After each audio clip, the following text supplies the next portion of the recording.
एक छोटे से गांव में एक लड़का रहता था। उसके घर की आर्थिक स्थिति बहुत ही कमजोर थी। पिता की मृत्यु हो गई थी। उसकी मां घर घर जाकर बर्तन मांजकर घर का गुजारा करती थी। वह लड़का अक्सर चुपचाप ही बैठा रहता था। एक दिन उसके टीचर ने उसे एक पत्र देते हुए कहा, तुम इसे अपनी मां को दे देना। उसकी मां उस पत्र को पढ़कर मन ही मन मुस्कुराने लगी। बेटे ने अपनी मां से पूछा, मां, इस पत्र में क्या लिखा है? मां ने कहा, बेटा, इसमें लिखा है कि आपका बेटा कक्षा में सबसे होशियार है।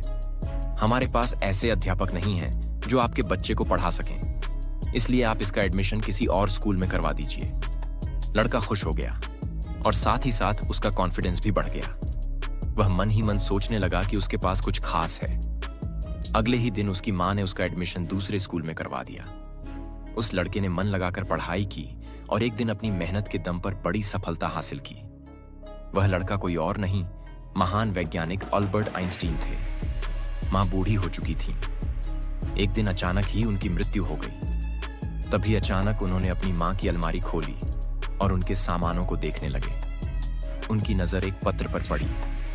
यह वही पत्र था जो उसकी टीचर ने उसकी मां को देने के लिए दिया था। उस पत्र में लिखा था कि आपको यह बताते हुए हमें बहुत दुख है कि आपका बेटा पढ़ाई लिखाई में बहुत ही कमजोर है। जिस तरह से इसकी उम्र बढ़ रही है, उस तरह से इसकी बुद्धि का विकास नहीं हो रहा है। इसलिए हम इसे स्कूल से निकाल रहे हैं। आप इसका एडमिशन किसी दूसरे स्कूल में करवा दीजिए, नहीं तो घर में इसे पढ़ाइए। जिस प्रकार पत्र पढ़कर आइंस्टीन की मां ने अपने बेटे की सोच बदल दी, ठीक उसी प्रकार आप भी अपनी सोच बदल सकते हैं। खुद सोचिए कि वो लड़का तो वही था, फिर वो आइंस्टीन कैसे बना? सिर्फ अपनी सोच से। उन्होंने मान लिया कि वो खास है। हम अपने बारे में क्या सोचते हैं, ये हमारी जिंदगी में बहुत मायने रखता है। वीडियो पसंद आए तो चैनल को लाइक एंड सब्सक्राइब करें